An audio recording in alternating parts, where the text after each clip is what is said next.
Hello and welcome to I Can't Believe It's Not the Mouse, the podcast all about animation not made by the mouse. I'm your host, Octaviano, and today we're talking about Powerpuff Girls, quite possibly the most popular Cartoon Network show ever made. It's not my personal favorite, but I know it's a lot of people's favorites. And look, to be fair, Cartoon Network has produced some really great shows, so even if it's not my favorite, that doesn't really mean much, considering that I still think it's a really good show, and in comparison to some of the other companies' works like Nickelodeon, Disney TV, and whatnot, it's still top tier animation. Again, not my personal favorite from Cartoon Network, but that doesn't really mean much. And in this case, I am talking about the movie. Hey, before we get this video started, I just want to say thank you for coming on, and if you enjoyed this video, like it, comment below for whatever reason you have, whether it's a question or you just want to give a shout out or just whatever. And if you've been watching a few of my videos, why haven't you subscribed yet? I mean, I'm sure some of you already have, but if you haven't, please consider subscribing. It won't hurt. It will get you more of my content. And if you really want to see some more stuff, ring that bell. Again, thank you for coming on, and I hope you enjoyed the video. So the Powerpuff Girls movie is the theatrical feature of what else? The Powerpuff Girls. It's, as they put it, the first and only theatrical Cartoon Network feature. Because even though there's been other movies based on stuff that was on Cartoon Network to hit theaters, stuff like the Clone Wars movie, Aqua Teen Hunger Force, or Teen Titans Go, they're all different divisions of Cartoon Network, or in the case of Clone Wars, it wasn't even really Cartoon Network, it was just something that was shown on Cartoon Network. So essentially, this is the only one that was pretty much like 100% a Cartoon Network product to get its own theatrical movie, because Cartoon Network has done other movies based on their shows, but they've all been relegated to just being TV movies, with the few exceptions where they might get a very limited theatrical screening. I know Regular Show and Steven Universe had their movies shown on some theaters, but it wasn't anything that you could consider an actual theatrical run. So this was it. I'm assuming this was supposed to be their big attempt at trying to ape off of Nickelodeon, because Nickelodeon definitely had more than a few of their movies go to theaters, and they still kind of do. As of this recording, they've mentioned that there's going to be like another SpongeBob movie hitting theaters, and of course there's an animated Ninja Turtles movie hitting theaters. So it's definitely something that Nickelodeon still regularly does. That being said, before I really get into the Powerpuff Girls movie, I just want to point out that I'm Team Cartoon Network when it comes to the cartoons that I grew up watching, just because, again, like I was saying earlier, a lot of those were great. But even then, if we're just talking about the movies that they made, while Nickelodeon definitely wins in terms of the look of their movies, just because a lot of them did get that theatrical bump, I would say Cartoon Network was still better overall when it came to their TV movies, just because a lot of their TV movies function really well as movies rather than just overly long episodes. Because, and look, I don't want to trash all Nickelodeon movies, because there are good ones like the SpongeBob movies. I've never really been a fan of the Wild Thornberrys, but I've heard that's supposed to be a really good one. But I know that when it comes to a lot of their movies, there was like stuff like they had like the first Rugrats movie is actually pretty good. Rugrats in Paris is also another one that's good. I don't love it as much as some people do, but that one was fine. The third one I couldn't care less for. That would be the Rugrats meet Wild Thornberrys movie. The Hey Arnold movie just did not care for. And there was a whole period where Nickelodeon, I don't know if they still do, I know they occasionally have their TV movies, but there was a whole period where they would try to crank out as many TV movies as possible, just because it was one of those things where it's like, well, hey, it worked out for like the big screen movies, and we gotta hype up like these little events. Like, I know there was multiple like TV Fairly Odd Parents movies. I know some people hold them in high regard. I don't really care for any of the Jimmy Timmy crossover stuff. Like that stuff was more of a meme to me than an actual good movie in terms of just the quality of it. I know there was like the Channel Chasers movie for that, where again I just did not care for it. It's like there's some cool stuff I think in there, like some cool ideas, and there is a movie plot in it, but for the most part, I'm just like I I don't really see the appeal. But then again, Fairly Odd Parents is one of those shows where I remember really loving as a kid, and then as I grew older, I stopped liking it as much. It just a lot of the stuff that I saw in it just became grating. There's still some stuff that I still think is funny, but for the most part, I don't really care for. But before I go way deep into talking about that stuff, I just want to, you know, actually get back to what this episode's supposed to be about, which is the Powerpuff Girls movie. Yeah, like I said, I generally prefer a lot of the Cartoon Network movies just because a lot of them actually feel more like movies. They're better told stories. For me, I think, and all of them, I'm like, it's kind of sad that they didn't give them the push that they could have had to be theatrical movies, because some of these could have been made for some really great stuff. And as is the case with the Powerpuff Girls movie, it just really, Cartoon Network didn't give enough support to this, because when it comes to the Powerpuff Girls movie, you could definitely see like it's more cinematic than the show. The animation is a step up, even though I would say that some of the coloring is a little flat in it. But for the most part, the animation, the angles that they work with on the movie, it looks much bigger than the show. And there's certainly some shots in this that feel like something that would benefit on a big screen. And just to be upfront, I actually did watch this movie back when it hit theaters. To me, I didn't realize that it was even a flop when it came out. I didn't really go too deep into that kind of stuff as a kid. I just remember watching it with my sisters. I enjoyed it. I thought the short that was in front of it, which was a Dexter's Lab short, was kind of funny with the chicken pox. But for the most part, yeah, I that was a cool experience watching it on the big screen, and I would definitely like to see it in the big screen again. But yeah, like you can see the step up in there, and it's kind of impressive that this is a movie that hit theaters, just because there's really not a celebrity voice in this, which is very common for these types of movies. Like even like I know people like to say like, oh, celebrity voice actors became a thing like in a post Shrek world, or the farthest back they usually go is like a post Aladdin world. But even the theatrical movies based on shows before that, like the Transformers and whatnot, had celebrity voices, so it wasn't like this unheard of thing. And yeah, it's kind of wild seeing this, and it's like, yeah, it's just the cast of the show for the most part. There are a few new characters in this, but it's mostly just one-off villains created by Mojo in it. And for those of you who've never seen this movie but are aware of the show, it's essentially an origin story for the Powerpuff Girls, stuff that had already been hinted at in the show, like the whole them getting created by an accident with Chemical X, Mojo being somewhat responsible for it. That was the thing that was hinted at in the show. Mojo being Professor Utonium's pet monkey, and then becoming smart because of the Chemical X. That kind of stuff was always kind of hinted in the show, or just flat out mentioned. This is just the full visual of it.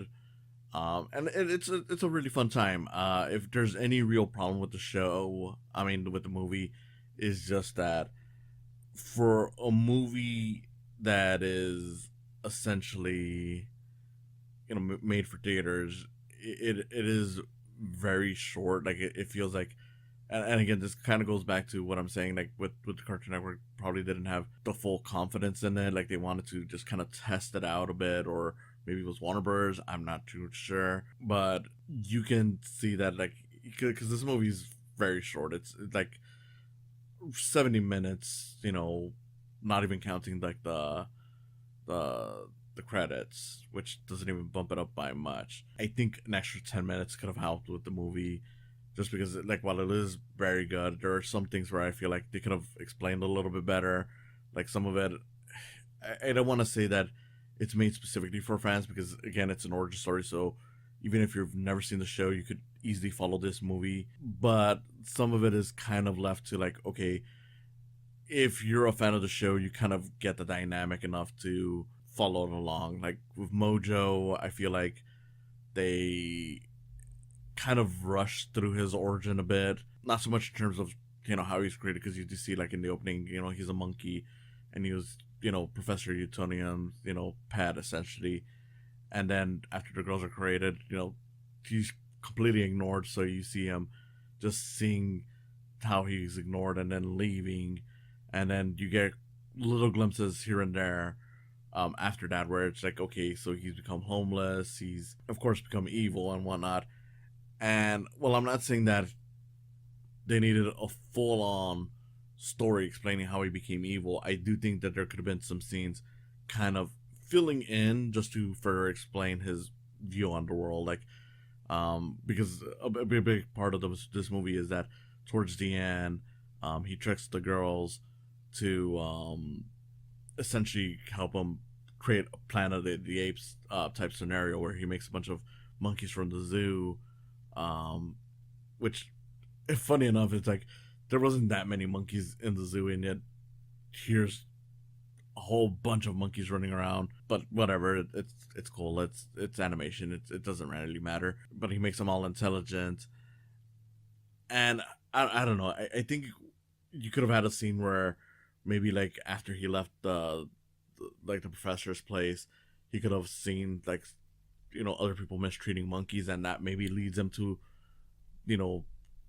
concoct this plan to make monkeys get their revenge on humans, because it just feels like a step in there is missing. And yeah, if you're a fan of the show, you kind of already figured like, well, he's always coming up with these crazy plans and whatnot, so of course he would do that. But with this being an origin story, I just feel like you could have had that, and it would have filled out the story a lot better, along with making non-fans see his point of view a lot more clear, without having to just resort to like, okay, well, if you see in the show, his whole deal, because again, this is an origin story, so it should be better explained here. Stuff like that, it makes me wonder, like just how much they were pushing for this. Because I mean, granted, I saw the commercials all the time, but then again, I watch Cartoon Network all the time. From what I've heard, a lot of the marketing campaign for this was just Cartoon Network and maybe some other kids channels, but nothing where they were trying to focus outside of that, which is kind of understandable because it is an animated feature aimed at kids. But like, at least from what I've read, there's reports about how Cartoon Network was also intending for this to be like a hit with some older viewers, just because it was the whole thing where, and this is the thing that exists even now, but like, going back to like 2003 20th anniversary for this, there was a sense of like, okay, this is a show for kids, but there are some adults who are kind of into this, so we should try to appeal to that audience as well. So you'd think that they would have tried to have pushed it, like maybe let's put more marketing material and certain adult channels, specifically the ones that have animation, stuff like Fox with The Simpsons and whatnot. Because there was, of course, places like that, like MTV and whatnot, but apparently they just weren't pushing for it, at least from what I've read on this, which I can kind of believe, because realistically, a lot of shows that get their theatrical movies never become the biggest of hits, whether it's timing, a lack of support, which this seems to have had, or just because, as that famous The Simpsons movie actually joked about, why watch something that you could watch for free now, but now you're paying for it. And it's just a matter of like, okay, you kind of overestimate how much of a fandom a certain show might have just because of the ratings, because sometimes people just put stuff on just because, like, it's just background noise or whatever. So I don't know. It definitely was something where I think they definitely could have used better, more support on how they were going about it on the marketing department.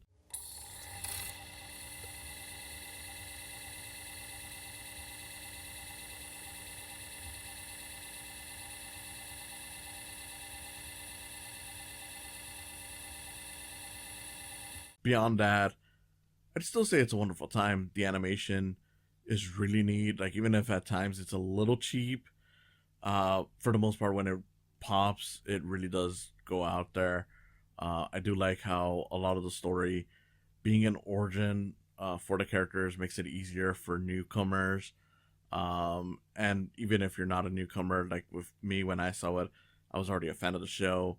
It was still cool just seeing essentially the origin of these characters being fully displayed in this way. The action is very neat. Like, there's pretty much, I would say, two major action beats to watch this for. One is early on in the movie where uh, pretty much where Townsville realizes that these girls have all these powers. There's a big sequence with them playing tag, and it's like the most intense game of tag ever made because the girls, of course, don't understand their limits. They essentially start from the kindergarten all the way into the town, and it's just all this destruction. And there's a lot of little things that are being followed around, like from a big ball to a little red ball. There's a bunch of stuff, and it's just always fun, and it's somewhat dark because you know they imply that some of these characters that get damaged might have been even killed, like because there's like at one point there's a gag where a guy is trying to flirt with a woman talking about his car, and you see a car just fly straight into the building, and I don't think you ever see that character again. So it's like that the girls just killed the guy. So you get stuff like that, and then the other major action beat in the movie is, of course, with the monkeys. This is after Mojo reveals that he betrayed the girls, and it's kind of pinning the blame on them. So because Townsville at this point doesn't like them, and of course they're definitely not gonna like them if they believe that they're the ones that are responsible for the monkeys, which they kind of are, but they didn't know. They first started rescuing some people, and it's a cool scene of them trying to fly around and stop stuff, and then eventually they realize, like, okay, the only way we're actually gonna stop this is by actually fighting back against these monkeys. One of my favorite beats of this movie, even though it is something that feels like it's a little bit of them just padding it out, I disagree on that. But I could definitely see where some people might think that this is just them padding it out, where the monkeys essentially all decide to go off on their own tangents. Like, Mojo essentially creates this monkey army to lead, but then each one is, of course, because of how smart they've gotten, are like, no, I don't want you to lead me. I want to be the one who leads. So they're each coming up with their own plans. Like, one monkey has a giant Mac. Another group of monkeys are just doing like the whole barrel of monkeys thing where they're just forming a whole chain around the town. There's a monkey who creates like a tornado out of tomato sauce. Just a bunch of ridiculous stuff. It's really funny and creative, and I just love seeing all these different characters clash. So the girls start fighting them, they go off, and it of course eventually leads to them fighting Mojo, who becomes kaiju size essentially through this. All really great stuff. I don't know. It is definitely a fun action sequence. I don't know. I just really love a lot of the animation in this. Like, whether it's the lighting, the action, it's all just fun. But of course, what makes it all work is that it is still telling a fairly good story. It's not the greatest, but it is something where I just felt like, yeah, that is a good origin story. Like, just seeing the girls go from hated to beloved. And I do like, when the movie has these quieter moments where you kind of get the idea of, like, yeah, if these girls were around doing this stuff, they'd be causing a lot of destruction. I mean, they kind of acknowledge it more than the show does, even though the show did have a few episodes where they kind of joked about it. There was one episode that they go into a town where they fully acknowledge, like, yeah, this would be a nightmare to live with if you had these girls running around doing all this stuff. But yeah, the movie delves into that. They kind of forget about it because they stop the evil creatures, but whatever. But then you get moments where it's like, okay, here's them interacting with the professor. And again, this is where I would feel like, yeah, they could have used some extra moments. And not that they don't have enough of it, but it still would have been nice to see more where they just interact with the professor as kids. And it's cute. It works. It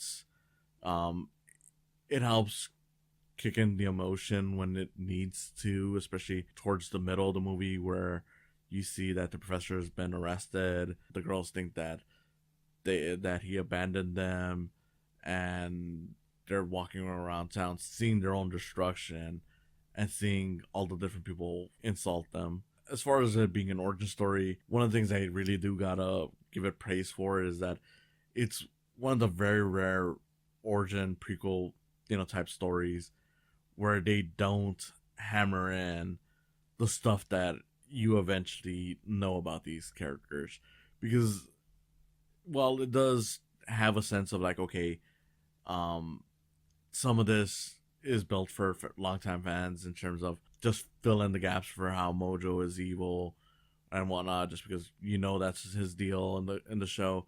At the very least, it never resorts to just doing, and I hate this in a lot of origin and prequel stories where they do jokes built around characters, like hinting, teasing, or acknowledging stuff from the future as a sort of wink to the audience.